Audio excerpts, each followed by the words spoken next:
रघुपति राघव राजा राम पतित पावन सीताराम। जब इस सुंदर चौपाई के बारे में असंख्य लोगों से पूछा तो संभवतः 100 में 100 लोगों ने उत्तर दिया है कि मधु जी, रघुपति राघव राजा राम पतित पावन सीताराम का सीधा मतलब राजा रामचंद्र जी अपनी भार्या सहित पतितों के, पापियों के, दीनहीनों के उद्धार करने वाले हैं। लेकिन रघुपति राघव राजा राम पतित पावन सीताराम के इस चौपाई से ऐसा प्रतीत नहीं होता है, क्योंकि समास का बड़ा ही महत्व है, व्याकरण का बड़ा ही मूल महत्व है, बहुत बढ़ चढ़कर है। हे मेरे बंधु, किसी भी शब्द रचना की प्रक्रिया में अर्थ की दृष्टि से परस्पर अलग तथा स्वतंत्र अर्थ रखने वाले दो या दो से अधिक शब्द मिलकर जब किसी दूसरे स्वतंत्र शब्द की रचना करते हैं उसे हम समास कहते हैं।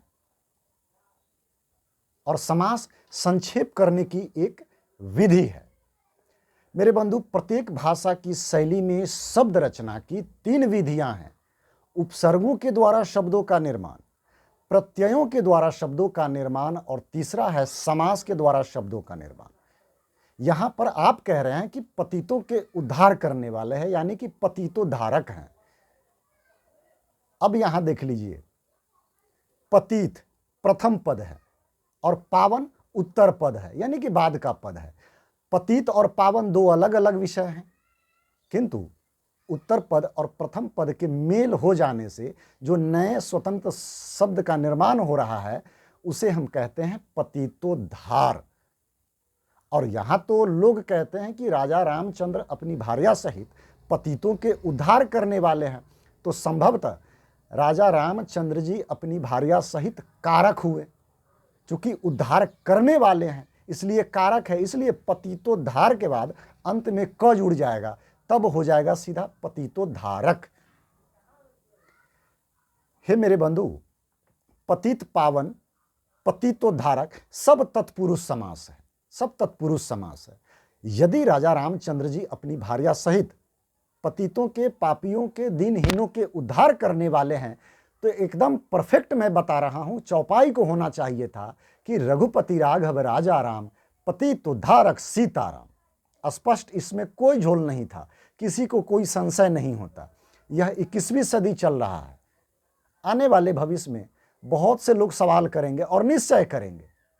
मेरे बंधु, बाद में जब सवाल उठाया जाता है तो लोग आकर कहते हैं कि ऐसा नहीं था, इसका तात्पर्य ये था।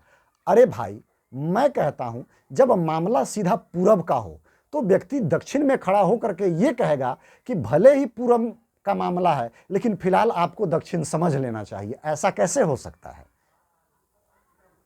यदि विषय पीतल का हो तो उदाहरण में क्या हम तांबे को लाकर कहेंगे कि फिलहाल एक पल के लिए मान लो कि यही पीतल है, जबकि हमने तांबा प्रस्तुत किया है। हे मेरे बंधु, क्या हमारे तुलसीदास जी बल, बुद्धि और विवेक का प्रयोग करने वाले वो पूजनीय महापुरुष, क्या वो समास नहीं जानते थे? क्या वो व्याकरण से अपरिचित थे?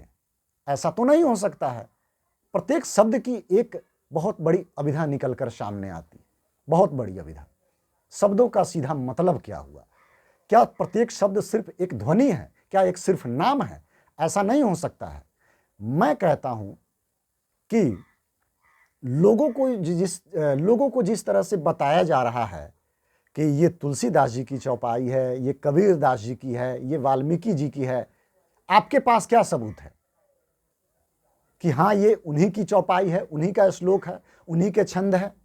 आपके पास कोई प्रमाण है? जबकि लाखों करोड़ों वर्ष बीत गए। और हे मेरे बंधु, लाखों करोड़ों वर्ष पहले जो हुआ, क्या वो हूबहू हम आज पढ़ रहे हैं? सेम कोई प्रमाण है, कोई लॉजिकल आधार है इसका आपके पास? नहीं है आपके पास। हे मेरे बंधु, कोई भी किताब हो, कोई भी लेख हो, वह लेख, वह किताब, वह रचना मानव सभ्यता के उत्पत्ति के पश्चात ही लिखी गई है। मानव ने लिखे हैं उन्हें। ऐसा नहीं कि पहले किताब था फिर मानव को बाद में आना पड़ा उस किताब को पढ़ने के लिए। ऐसा नहीं है। सबने अपने अपने तरीके से लिख डाले हैं। हो सकता है उनके मन में कोई द्वेष भावना न हो, किंतु यह सत्य है कि उनसे त्रुटि हुई हो, इसमें कोई डाउट नहीं है। और हे मेरे बंधु, कल्पना करिए, महाकाल को पूजते पूजते श्री रामचंद्र की शौर्य गाथा को हम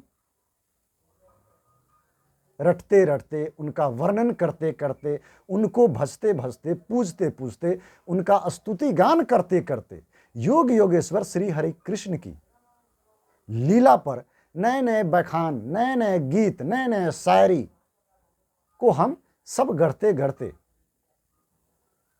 बजरंगबली, महावीर, विक्रम बजरंगी के बजरंगवान को, उनकी आरती को हम करते रटते पूजते मोह से ग्रसित क्यों हो गए, विषय वासना में लिप्त क्यों हो गए, हम कायर और निठल्ले क्यों हो गए, हम सिकुड़ते हुए क्यों जा रहे हैं।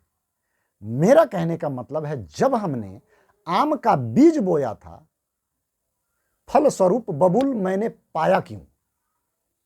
हमने तो आम को बोया था, फल स्वरूप मुझे बबूल मिला। ऐसा नहीं हो सकता है, कहीं ना कहीं हमने बबूल ही बोया है। मैं राजा रामचंद्र पर, भगवान विष्णु पर, महेश पर, ब्रह्मा पर, कृष्ण पर, देव आदि देवताओं पर मैं कोई आरोप नहीं लगा रहा हूं, उनको झुठला नहीं रहा हूं। वो रहे होंगे, निश्चय ही रहे होंगे, हमारे पूर्वज निश्चय ही रहे होंगे, इसमें कोई डाउट नहीं है। लेकिन उनके बारे में जो बताया जाता है, क्या वो परफेक्ट सत्य है? क्योंकि कई प्रकल्प बीत गए, हजारों हजार प्रकल्प बीत गए मेरे बंधु। ब्रिटिश हुकूमत के तले हम यूं ही खेल खेल में गुलामी को कबूल नहीं कर लिया था। सावधान रहें, सचेत रहें, अपने बल बुद्धि का प्रयोग करें और जा करके मार्केट से व्याकरण खरीद कर लाएं और उसका खूब अध्ययन करें। वरना कोई भी पुस्तक आप पढ़ने में माहिर तो हो जाएंगे, किंतु पढ़कर आप उसे समझ नहीं पाएंगे और न ही किसी दूसरे को समझा पाएंगे। जय हिंद, जय सत्य सनातन, जय श्री राम।